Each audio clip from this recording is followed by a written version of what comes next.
వక్ఫ్ సవరణ బిల్లులో ఉన్న వాస్తవికత. వక్ఫ్ బోర్డులో అవినీతికి దోపిడీకి అడ్డుకట్ట పడుతుంది. అక్రమార్కులపై చర్యలు తప్పవు.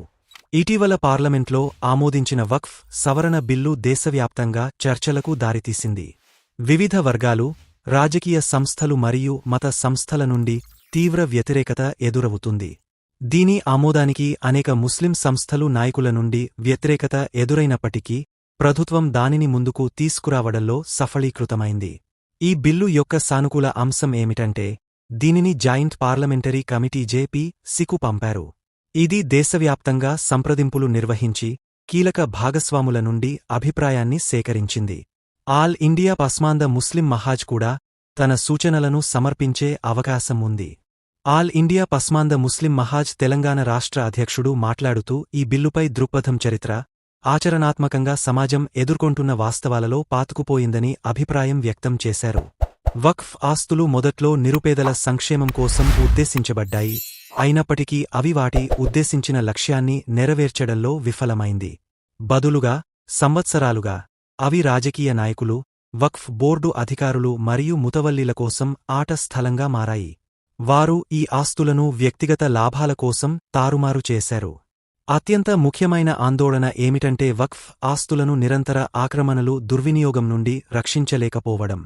అవినీతి కార్యకలాపాలకు పాల్పడే ముతవల్లీలు మరియు వక్ఫ్ బోర్డు అధికారులకు కఠినమైన శిక్షలు లేకపోవడం, ఆక్రమణకు గురైన వక్ఫ్ భూములను తిరిగి పొందడానికి బలమైన యంత్రాంగాలు లేకపోవడం, రెవెన్యూ శాఖ వంటి ఇతర ప్రభుత్వ సంస్థల మాదిరిగానే వక్ఫ్ బోర్డులకు ప్రత్యేక ఫిర్యాదుల కమిటీల ఏర్పాటు తక్షణ అవసరం ఉంది.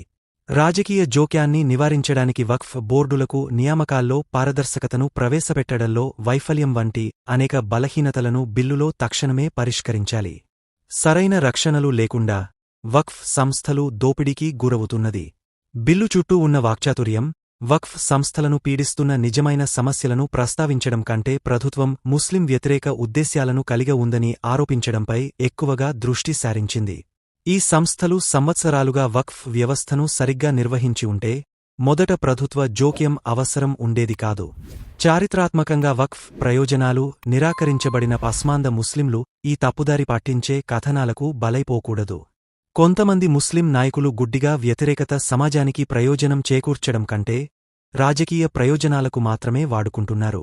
వక్ఫ్ సవరణ బిల్లు నిస్సందేహంగా ఆందోళనలను లేవనెత్తింది, కాని దాని అవసరాన్ని అంగీకరించకుండా దానిని తిరస్కరించడం తప్పు అవుతుంది.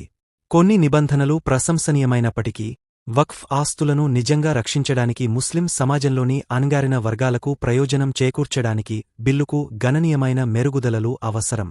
ప్రతిపక్షాలు కొన్ని ముస్లిం సంస్థలు ప్రభుత్వాన్ని నిందించే ముందు వక్ఫ్ ఆస్తుల నిర్వహణలో తమ సొంత వైఫల్యాలను కూడా ఆలోచించాలి. భయాన్ని, తప్పుడు సమాచారాన్ని వ్యాప్తి చేయడానికి బదులుగా వక్ఫ్ వ్యవస్థలో మెరుగైన పాలన, జవాబుదారీతనాన్ని నిర్ధారించే దిశగా వారు పనిచేయాలి.